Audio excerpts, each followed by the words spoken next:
Baiklah, saya akan menjelaskan tentang pengertian pendidikan multikultural.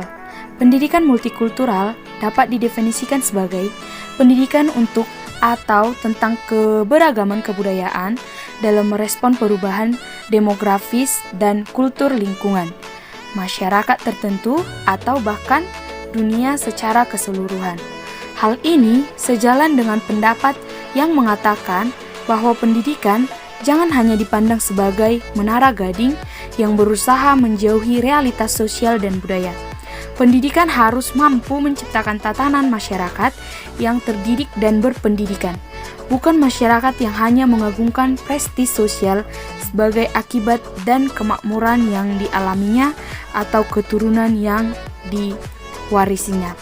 Pendidikan multikultural dapat digunakan baik pada tingkat deskriptif maupun normatif yang menggambarkan isu-isu di masalah pendidikan yang berkaitan dengan masyarakat multikultural. Lebih jauh, ia juga mencakup pengertian tentang pertimbangan terhadap kebijakan-kebijakan dan strategi-strategi pendidikan dalam masyarakat multikultural. Pendidikan multikultural mempunyai dua tujuan, yaitu tujuan awal dan tujuan akhir. Tujuan awal merupakan tujuan sementara karena tujuan ini hanya berfungsi sebagai perantara agar tujuan akhir dapat dicapai dengan baik.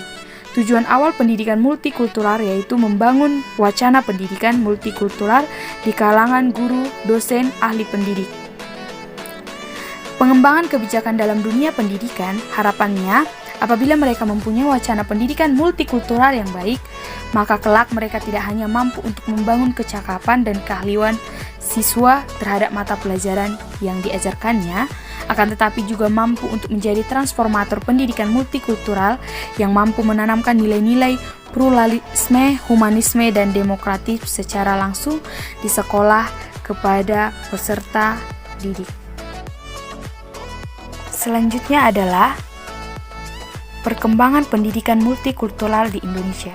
Di Indonesia, pendidikan multikultural relatif baru dikenal sebagai suatu pendekatan yang dianggap lebih sesuai bagi masyarakat Indonesia yang heterogen, terlebih lagi pada masa otonomi dan desentralisasi yang baru dilakukan. Pendidikan multikultural dikembangkan di Indonesia sejalan dengan pengembangan demokrasi yang dijalankan sebagai counter terhadap kebijakan desentralisasi dan otonomi daerah yang sering dilaksanakan ke arah menganut sukuisme dan daerahisme. Pendidikan multikultural yang ada di Indonesia merupakan kekayaan yang bisa menjadi satu modal untuk mengembangkan kekuatan budaya yang utama. Keadaan anak-anak perlu diajari sikap toleransi dan pengajaran itu harus dibuktikan dengan sikap, tindakan, dan respek satu sama lainnya. Namun, selama ini hal itu cenderung hanya dibicarakan dan pada kenyataannya sangat berbeda. Dalam multikulturalisme, berbagai perbedaan hendaknya dijadikan kekayaan, bukan masalah. Sikap dosen dan guru yang paling ampuh dalam mengajarkan toleransi dan saling menghargai kepada anak didik adalah ampuh dalam mengajarkan toleransi dan saling menghargai kepada anak didik melalui keteladanan dan anjuran. Pendidikan multikultural sangat penting karena kita hidup dalam negara yang multikultural. Lebih dari itu, kita juga menghadapi berbagai kultur dari luar akibat keterbukaan dan kerjasama antar negara, maupun dampak dari teknologi BNN informasi yang berkembang cepat. Oleh sebab itu, tugas menanamkan pendidikan multikultural di Indonesia itu lebih berat. Ragam, etnis, suku, agama yang cukup banyak, karena tugas tersebut memiliki misi bagaimana agar para anak didik memiliki kesadaran multikultural yang mengandung arti memiliki kemampuan untuk bersikap toleran, menerima perbedaan dan saling menghormati meski dengan latar belakang kultur yang berbeda. Selanjutnya ada implementasi pendidikan multikultural di Indonesia. Isi kurikulum multikultural menurut memiliki tingkatan integrasi yang harus dicermati, paling tidak ada 4 pendekatan. Yang pertama itu ada pendekatan kontribusi, pendekatan tambahan, pendekatan transformasi, dan pendekatan aksi sosial. Pendekatan pertama dan kedua pada umumnya struktur dan tujuan dasar tetap tidak berubah. Strukturnya sama dengan kurikulum nasional, dan isi mikrokultur yang diberikan terbatas pada kajian peringatan dari pahlawan. Pendekatan ini hanya berupa tambahan yang dirancang untuk semua siswa atau mahasiswa, tetapi mereka tidak mendapatkan pandangan umum tentang peran dan kerangka pemikiran kelompok etnik dan mikrokultural. Umumnya hanya mengenakan simbol-simbol etnik atau baju, senjata, bentuk rumah, dan lain-lain. Isi itu ditambahkan pada kurikulum inti tanpa mengubah asumsi dasar dan struktur.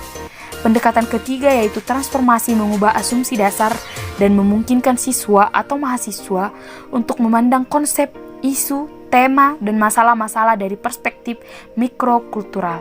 Adapun pendekatan keempat yaitu pendekatan transformasi dengan menambah komponen yang menghendaki siswa dan mahasiswa untuk membuat keputusan tentang permasalahan sosial dan menindak dalam kehidupan selama di nuansa pendidikan multikultural sudah diberikan di sekolah melalui pendekatan pertama dan kedua. Dalam beberapa materi pelajaran dulu dan sekarang telah menunjukkan kepentingan untuk keanekaragaman masyarakat. Misalnya, materi-materi berisi himbauan atas toleransi antar agama. Namun, informasi tentang keanekaragaman budaya terbatas pada pengetahuan tentang nama, tempat, kejadian, seperti nama kerajaan, pahlawan yang Belanda, pakaian, dan tari tradisional. Hal ini merupakan bentuk pendidikan multikultural yang disebut oleh Derman Sparks dalam Komanto 2004 sebagai Tourist Multicultural Tourism dan oleh Bank 2022 sebagai The Contribution Approach sehari-hari. Menurut penelusuran Komanto dalam kurikulum KBK tahun 2004 sudah ada mata pelajaran yang berisi pendidikan multikultural seperti pendidikan sosiologi. Garis besar materi pelajaran sosiologi bagi siswa SMA menyebutkan bahwa fungsi pendidikan sosiologi adalah untuk meningkatkan kemampuan berpikir, berperilaku, dan berinteraksi dalam realitas sosial budaya yang bermacam-macam atas dasar etika, nilai, dan norma serta tujuan praktisnya meliputi pengembangan keterampilan perilaku kritis dan rasional dalam menghadapi berbagai masalah dalam kehidupan sehari-hari. Nah, selanjutnya saya Kristika Mondang Matondang akan melanjutkan penjelasan dari teman saya, yaitu tentang metode dan pendekatan pendidikan multikultural. Yang pertama itu ada metode kontribusi. Dalam penerapan metode ini, pembelajaran diajak berpartisipasi dalam memahami dan mengapresiasi kultur lain. Metode ini antara lain dengan menyertai pembelajaran memilih buku bacaan bersama, melakukan aktivitas bersama, mengapresiasikan event-event bidang keagamaan maupun kebudayaan yang terdapat dalam kehidupan masyarakat. Pembelajaran bisa melibatkan pembelajaran di dalam belajar atau pengalaman yang berkaitan dengan peristiwa ini. Namun, perhatikan juga yang sedikit juga diberikan kepada kelompok-kelompok etnik baik sebelum atau sesudah event atau signifikan budaya dan sejarah peristiwa yang bisa dieksploitasi secara mendalam. Yang kedua itu metode pengayaan. Materi pendidikan, konsep, tema dan perspektif bisa ditambahkan dalam kurikulum tanpa harus mengubah struktur aslinya. Metode ini memperkaya kurikulum dengan literatur dari atau tentang masyarakat yang berbeda kultur atau agamanya. Penerapan metode ini misalnya adalah dengan mengajak pembelajaran atau menilai atau menguji dan kemudian mengapresiasikan cara pandang masyarakat, tetapi pembelajaran tidak mengubah pemahaman tentang hal itu seperti pernikahan dan lain-lain. Metode ini juga menghadapi problem sama halnya seperti metode kontributif, yakni materi yang dikaji biasanya selalu berdasarkan pada perspektif sejarawan yang mainstream. Peristiwa, konsep, gagasan, dan isu disuguhkan dari perspektif yang dominan. Yang ketiga itu metode transformatif. Metode ini secara fundamental berbeda dengan dua metode sebelumnya, karena metode ini memungkinkan pembelajaran melihat konsep-konsep dari sejumlah perspektif budaya, etnik, dan agama secara kritis. Metode ini memerlukan pemasukan perspektif, kerangka-kerangka referensi, dan gagasan-gagasan yang akan memperluas pemahaman pembelajaran tentang sebuah ide. Metode ini dapat mengubah struktur kurikulum dan memberanikan pembelajaran untuk memahami isu dan persoalan dari beberapa perspektif etnik dan agama tertentu. Misalnya, membahas tentang konsep makanan halal dari agama atau kebudayaan tertentu yang berpotensi menimbulkan konflik dalam masyarakat.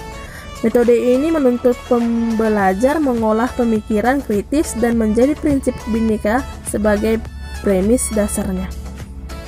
Yang terakhir itu ada metode pembuatan keputusan dan aksi sosial. Metode ini mengintegrasikan metode transformasi dengan aktivitas nyata di masyarakat, yang pada gilirannya bisa merangsang terjadinya perubahan sosial. Pembelajaran tidak hanya dituntut untuk memahami dan membahas isu-isu sosial, tetapi juga melakukan sesuatu yang penting berkaitan dengan hal itu. Metode ini memerlukan pembelajaran tidak hanya mengeksploitasi atau memahami dinamika ketertindasan, tetapi juga berkomitmen untuk membuat keputusan dan mengubah sistem melalui aksi sosial. Tujuan utama metode ini adalah untuk mengajar pembelajaran berpikir dan kemampuan mengambil keputusan untuk memperdaya mereka dan membantu mereka mendapatkan sense kesadaran dan kemujaraban berpolitik. Nah, selanjutnya tentang pendekatan-pendekatan yang mungkin bisa dilakukan di dalam pendidikan kultural adalah sebagai berikut. Yang pertama itu ialah pendekatan historis. Pendekatan ini mengandaikan bahwa materi yang diajarkan kepada pembelajar dengan menengok kembali ke belakang. Maksudnya agar pembelajar mempunyai kerangka berpikir yang komplit sampai ke belakang untuk kemudian mereferensikan untuk masa sekarang atau mendatang. Dengan demikian, materi yang diajarkan bisa ditinjau secara kritis dan dinamis. Yang kedua, pendekatan sosiologis. Pendekatan ini mengandaikan terjadinya proses kontekstualisasi atas apa yang pernah terjadi di masa sebelumnya atau datangnya di masa lampau. Dengan pendekatan ini, materi yang diajarkan bisa menjadi aktual bukan karena dibuat-buat, tetapi karena senantiasa sesuai dengan perkembangan zaman yang terjadi dan tidak bersifat indoktrinisasi karena kerangka berpikir yang dibangun adalah kerangka berpikir kekinian. Pendekatan ini bisa digabungkan dengan metode kedua, yaitu metode pengayaan. Yang ketiga adalah pendekatan kultural. Pendekatan ini menitiberatkan kepada otentisitas dan tradisi yang berkembang. Dengan pendekatan ini, pembelajar bisa melihat mana tradisi yang autentik dan mana yang tidak. Secara otomatis, pembelajar juga bisa mengetahui mana tradisi Arab dan mana tradisi yang datang dari Islam. Yang keempat ialah pendekatan psikologis. Pendekatan ini berusaha untuk memperhatikan situasi sosiologis seseorang secara tersendiri dan mandiri. Artinya, masing-masing pembelajar harus dilihat sebagai manusia mandiri dan unik dengan karakter dan kemampuan yang dimilikinya. Pendekatan ini menuntut seorang pembelajar harus cerdas dan pandai melihat kecenderungan pembelajar sehingga ia bisa mengetahui metode-metode mana saja yang cocok untuk pembelajar. Yang kelima itu pendekatan estetik. Pendekatan estetik pada dasarnya mengajarkan pembelajaran atau berlaku sopan dan santun, damai, ramah, dan mencintai keindahan. Sebab segala materi kalau hanya didekati secara doktrinal dan menekan adanya otoritas-otoritas kebenaran, maka pembelajar akan cenderung bersikap kasar.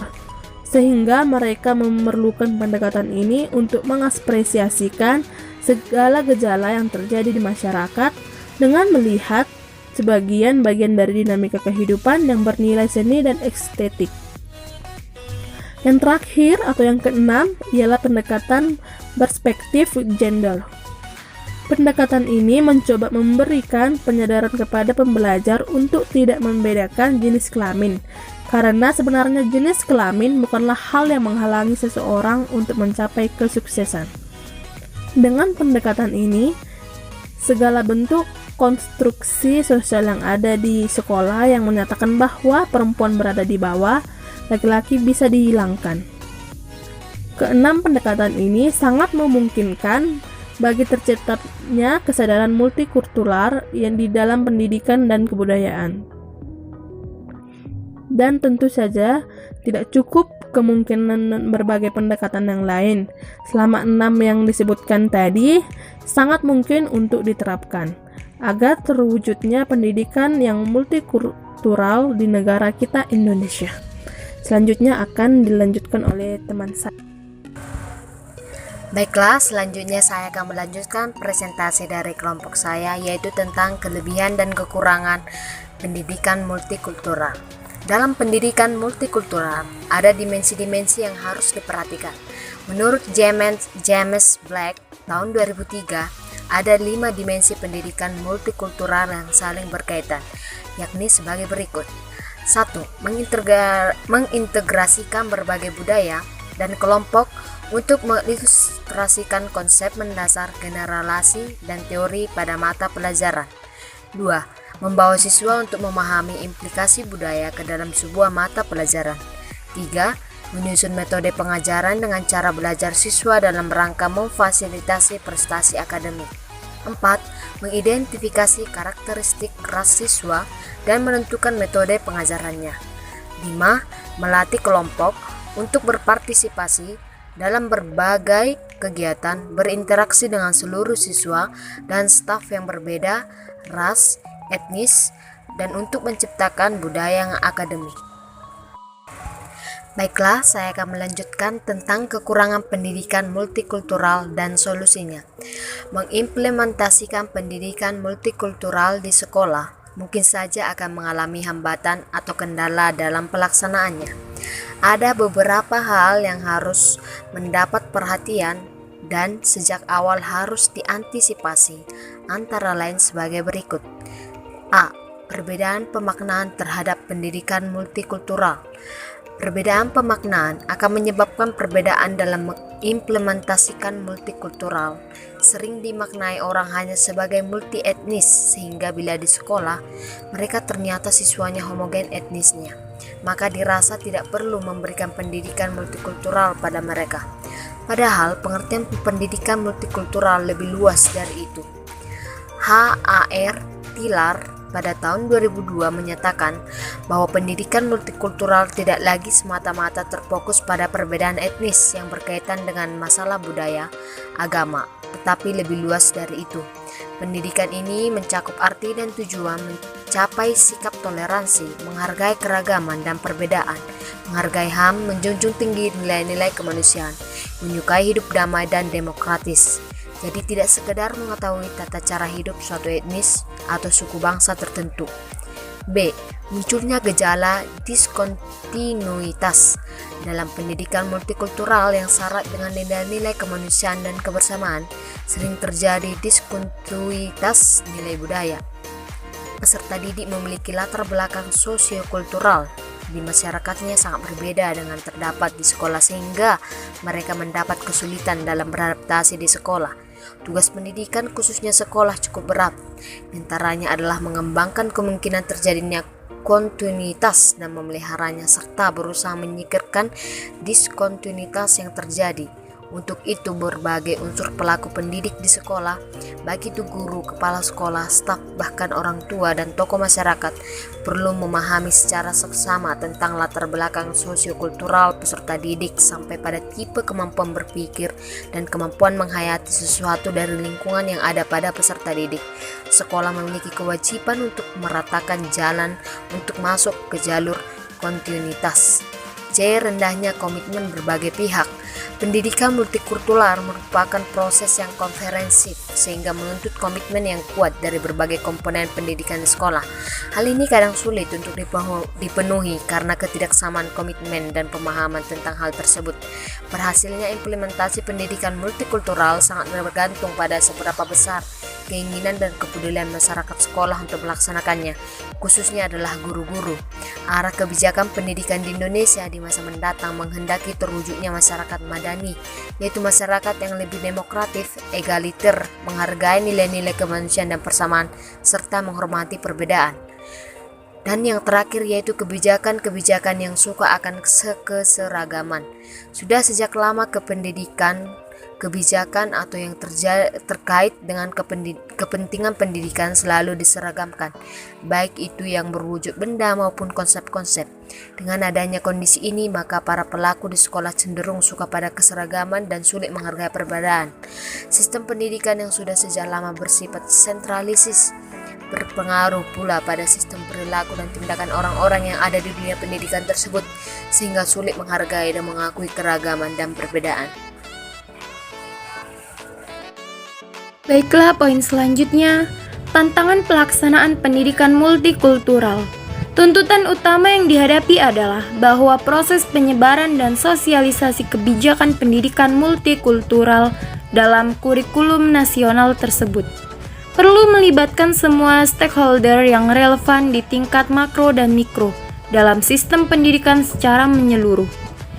Karena tantangan yang dihadapi juga berkaitan dengan kurang cukupnya pemahaman, variasi yang besar dalam interpretasi arti, dan penolakan.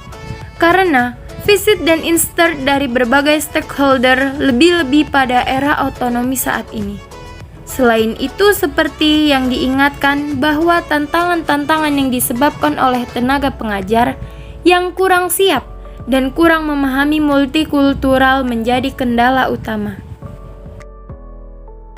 Poin selanjutnya, pengembangan pendidikan multikultural dalam sistem pendidikan nasional.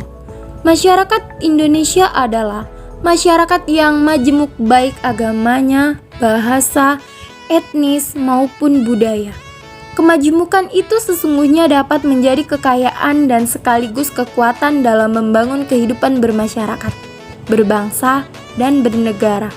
Tetapi dalam 2 dekade terakhir ini, teramati realitas mengenai pencideraan terhadap budaya, seperti perusakan hak hidup komunitas Mitor, konflik horizontal yang terjadi di berbagai daerah, dan kebijakan pengelolaan kebudayaan yang dilakukan dalam keseragaman yang reseptif. Realitas pencideraan budaya tersebut merefleksikan lemahnya pengakuan terhadap keragaman budaya yang ada. Padahal para pendiri bangsa ini telah meletakkan dasar-dasar politik yang menjamin kemajemukan masyarakat yang terjelma di dalam nilai-nilai Pancasila. Poin berikutnya, guru dan pendidikan multikultural di lingkungan sekolah. Indonesia merupakan negara majemuk yang terdiri atas berbagai suku, bangsa, agama, adat istiadat, dan lainnya. Hal ini terlihat dalam kehidupan sehari-hari di sekitar lingkungan kita, baik lingkungan masyarakat maupun lingkungan sekolah. Di lingkungan sekolah nasional kita jumpai beragam agama, suku, bangsa, ataupun adat istiadatnya. Ini membuktikan bahwa bangsa ini memang merupakan bangsa yang majemuk dan harus kita junjung tinggi keberagaman yang ada dengan ruh yang bernama toleransi. Kondisi seperti ini mendorong terciptanya sebuah konsep yang bernama pendidikan multikultural. Selanjutnya, tujuan pendidikan multikultural: meningkatkan toleransi antar budaya. Keberagaman merupakan hal yang sangat dekat dan melekat bagi masyarakat Indonesia. Bukan tanpa alasan, Indonesia memiliki beraneka ragam suku, etnis, budaya, dan bahasa sebagai karakter dan ciri khas tersendiri. Meski berbeda-beda, masyarakat Indonesia terus berusaha untuk memelihara keberagaman yang ada dan hidup berdampingan dengan rukun dan damai. Dengan begitu, tidak heran jika sikap toleransi ditanamkan pada seluruh masyarakat dan anak-anak sebagai penerus bangsa. Hal ini menjadi salah satu upaya agar masyarakat dapat saling menghormati dan menghargai perbedaan yang ada. Bukan hanya itu, toleransi juga ditanamkan untuk menjaga persatuan dan kesatuan bangsa Indonesia demi kehidupan yang damai dan sejahtera. Hal inilah yang menjadi alasan bahwa pendidikan multikultural merupakan hal yang penting dan yang harus diberikan kepada seluruh siswa dan siswi penerus bangsa Indonesia. Mulai dari jenjang pendidikan paling awal seperti taman kanak-kanak, sekolah dasar, sampai ke sekolah menengah pertama dan hingga pendidikan tinggi. Pendidikan multikultural ini diberikan dengan tujuan untuk menjelaskan pentingnya menjaga nilai-nilai keberagaman yang ada di Indonesia, serta menegakkan sikap toleransi pada siswa dan siswi.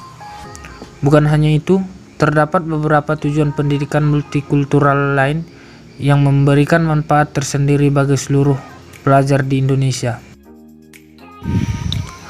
Selanjutnya, multikultural di Indonesia, sebuah tantangan pendidikan. Indonesia merupakan bangsa dengan aneka suku, agama, golongan, ras, kelas sosial, dan sebagainya. Singkatnya, multikultural sebagaimana Amerika, Australia, Inggris, dan negara maju lainnya, walaupun tersusun atas berbagai keragaman, masing-masing bangsa mempunyai latar belakang dalam membangun pendidikan multikultural. Latar belakang ini yang memberikan warna bagaimana pendidikan multikultural dilaksanakan.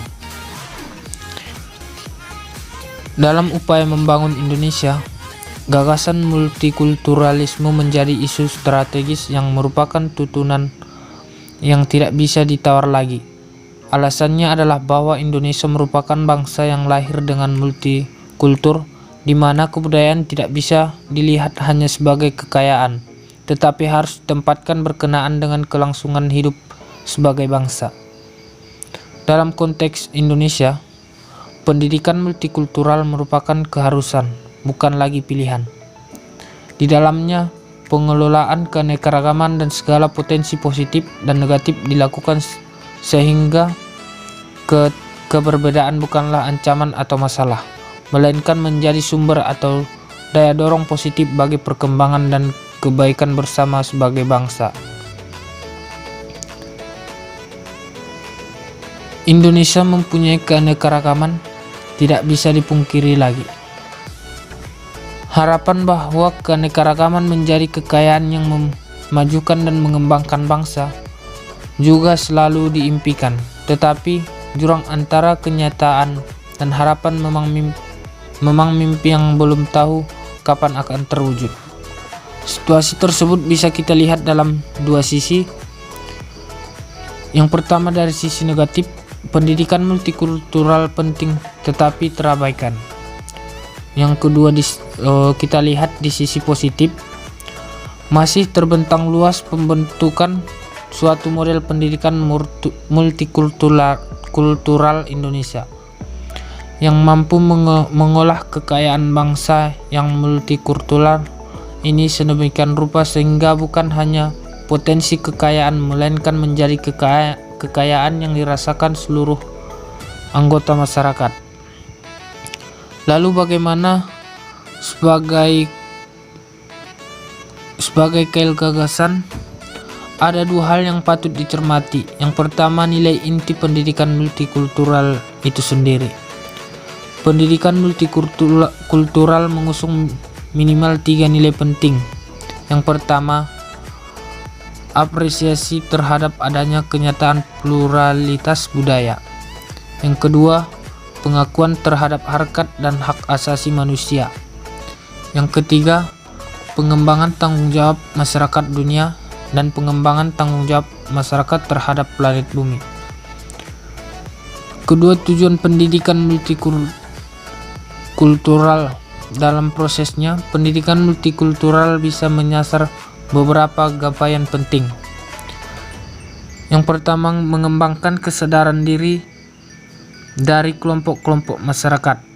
Yang kedua, menumbuhkan kesadaran budaya masyarakat.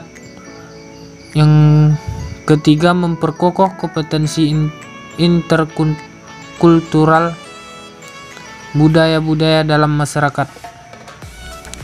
Yang keempat, menghilangkan rasisme dan berbagai prasangka buruk. Yang kelima, mengembangkan rasa memiliki terhadap bumi. Dan yang terakhir, mengembangkan kesediaan dan kemampuan dalam pengembangan sosial. Pendidikan multikultural di Indonesia sekiranya memperhatikan beberapa hal. Yang pertama yang harus diperhatikan yaitu pendidikan multikultural menghadirkan atau menyediakan tempat yang luas bagi pengolahan keberbedaan atau keberagaman bangsa. Yang kedua, pendidikan multikultural mendasarkan diri pada Pancasila sebagai pilihan terbaik dalam kemajemukan bangsa Indonesia. Yang ketiga, pendidikan multikultural mendasarkan diri pada sosiopolitik, ekonomi, dan budaya Indonesia. Yang keempat, pendidikan multikultural membutuhkan metode pembelajaran secara tepat sehingga internalisasi nilai dapat terwujud dengan baik.